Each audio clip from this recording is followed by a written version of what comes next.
Jadi kalau satu keluarga, ayah, ibu punya satu anak, anaknya tidak boleh gagal. Pelajar-pelajar China yang sudah menamatkan pelajarannya baik S1, S2, S3, mereka menjadi ahli-ahli. Begitu pulang, itu ditampung. Mereka bisa masuk perusahaan-perusahaan hebat dengan gaji yang lebih tinggi.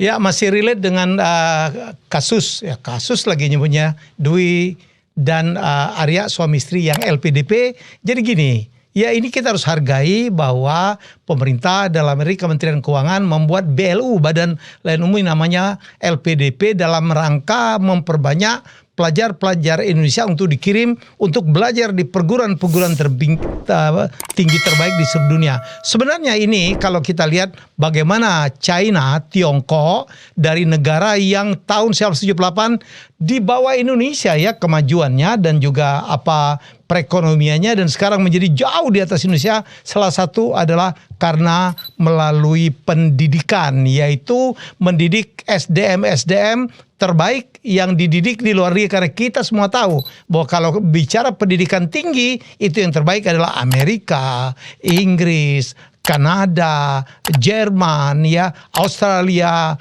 ya, Singapura bahkan ya. Jadi kesanalah anak-anak kita harus kita kirim, dan itu dilakukan di China. Pada tahun 1978 ya, pada sahabat Deng Xiaoping memulai program Open Up, keterbukaan, yaitu dia akan mengejar menjadikan China tidak lagi sebagai negara miskin dengan income per kapita hanya $155 itu ya. Selain itu dia tahu bahwa untuk membangun suatu negara, satu bangsa adalah diperlukan SDM yang cakap. Dan untuk itulah mereka mengirim pelajar-pelajar dari China untuk kemanapun di seluruh dunia untuk mendapatkan pendidikan tinggi ya dalam bidang-bidang yang diperlukan untuk membangun China. Dan tercatat hampir 10 juta dari tahun 1978 sampai sekarang pelajar China ada belajar di perguruan tinggi terbaik di seluruh dunia. Mereka ke Amerika, mereka belajar di Harvard. Harvard menjadi satu sekolah tujuan utama mereka. Kemudian mereka ke Columbia, mereka ke UCLA, mereka ke MIT, dan kemudian juga mereka ke Inggris mereka ke College of London, mereka ke University of Manchester, Cambridge, Oxford, mereka juga ke Kanada, ya, mereka juga ke Australia, ke negara-negara yang banyak sekali, ke Jerman. Dan hebatnya mereka bisa meramal bahwa yang dibutuhkan untuk memajukan suatu bangsa adalah STEM. Ya, STEM itu ada matematik, ada sains di situ ya, dan mereka juga mulai mempelajari ilmu-ilmu yang ada hubungannya dengan perkembangan zaman, AI, robotik dan sebagainya. Minimal mereka belajar ekonomi. Mereka tidak merekomendasikan pelajar-pelajar China untuk belajar hal-hal yang agak jauh hubungannya dalam rangka mempercepat kemajuan negara atau kemajuan ekonomi bangsa. Dan itu yang terjadi. Saat ini saja ada 1 juta mahasiswa atau pelajar China belajar di perguruan-perguruan tinggi terbaik di dunia itu. Dan itulah sebabnya ya yang membuat China maju. Karena alumni-alumni itulah yang saya katakan bahwa tidak semuanya dibiayai oleh pemerintah. Ada yang dibiayai perusahaan, ada yang dibiayai sendiri oleh keluarga. Karena di China itu kompetisinya luar biasa. China sekarang juga sudah memiliki sekolah-sekolah terbaik ya, seperti Fudan, kemudian juga Beijing University, Tsinghua gitu. Dan untuk masuk sekolah-sekolah terbaik itu yang menjadi idaman bagi keluarga-keluarga di China itu tidak gampang. Ingat ya, China itu cukup lama menerapkan one child policy. Jadi kalau satu keluarga, ayah, ibu punya satu anak, anaknya tidak boleh gagal.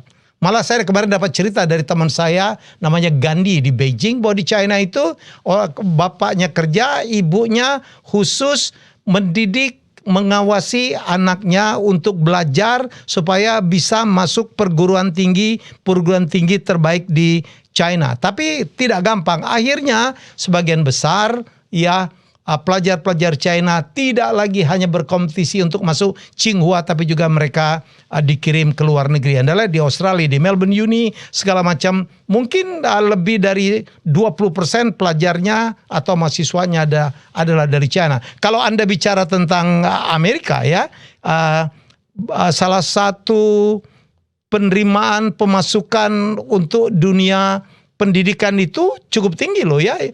Karena untuk belajar di Harvard, belajar di MIT, belajar di UCLA juga tidak murah. Diperlukan miliaran rupiah tiap bulan. Kali sekarang 1 juta ya pelajar China ada di seluruh dunia. Guys, sekarang ini produk Cina ada di mana-mana, menyerbu bukan saja Indonesia tapi ke seluruh dunia. Untuk Anda yang ingin ya kemudian mungkin mengimpor atau bahkan mengekspor ya, tidak saja ke China tapi ke negara-negara lain, harus belajar dong ilmunya. Jadi ikutin kursus yang bernama Berani Ekspor dan Impor, termasuk produk-produk dari Cina, dan kita juga bisa mengekspor ke China. Mereka banyak sekali juga butuh produk-produk dari kita ya. Untuk yang mau ikut silakan scan QR code ini atau klik link yang ada di video ini. Nah, hebatnya ini ya, kepada pelajar-pelajar China yang sudah menamatkan pelajarannya baik S1,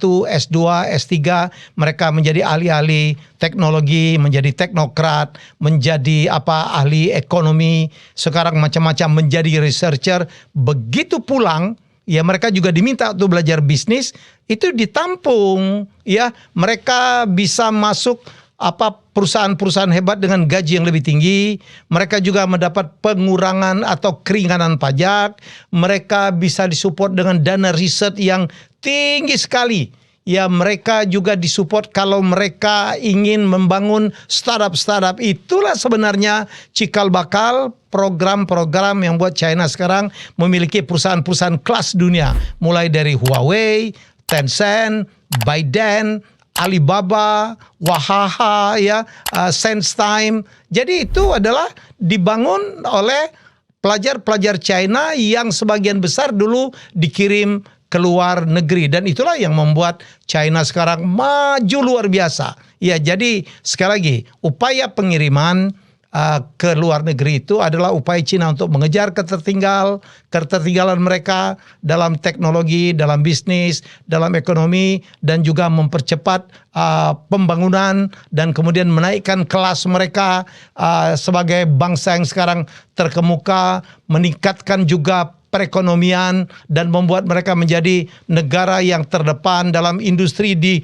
banyak hal, dalam EV, dalam robot, dalam semikonduktor, dalam energi terbarukan dan sebagainya. Itulah akibat dari, bukan buah hasil dari apa yang mereka lakukan untuk mengirim pelajar-pelajar terbaik untuk belajar di seluruh dunia. Sekali lagi, tidak saja mengirim tapi menampung kembali. Ya, setelah mereka kembali, ya jadi diberikan kesempatan kemudahan yang luar biasa. Di China itu tidak terjadi brain drain atau larinya tenaga-tenaga hebat mereka, tetapi yang terjadi brain gain. Karena brain gain itu justru banyak sekali warga negara asing yang hebat-hebat, teknokrat, ilmuwan, researcher, kemudian desainer, ya di BYD itu banyak sekali desainer yang berasal dari Ferrari, Lamborghini untuk ikut membangun ekonomi, membangun perusahaan-perusahaan raksasa di dunia. Sekali lagi ada lagi istilah sekarang brain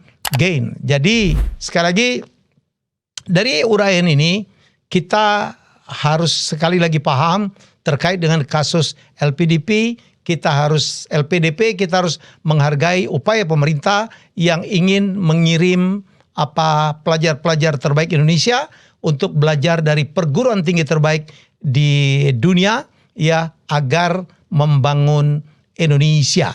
Jadi sekali lagi, kalau kita kemarin cukup berpolemik bahwa nggak apa-apa mereka tidak pulang terkait dengan LPDP, saya katakan tidak bisa. Karena di LPDP sebelum mereka berangkat, mereka harus mendandatangani perjanjian bahwa setelah selesai kuliahnya mereka harus mengabdi 2N+1. Mari kita belajar ya dari kehebatan China, bagaimana mereka mengejar ketertinggalannya sehingga sekarang menjadi negara dengan kekuatan ekonomi terbaik dunia. Jangan pernah berhenti belajar.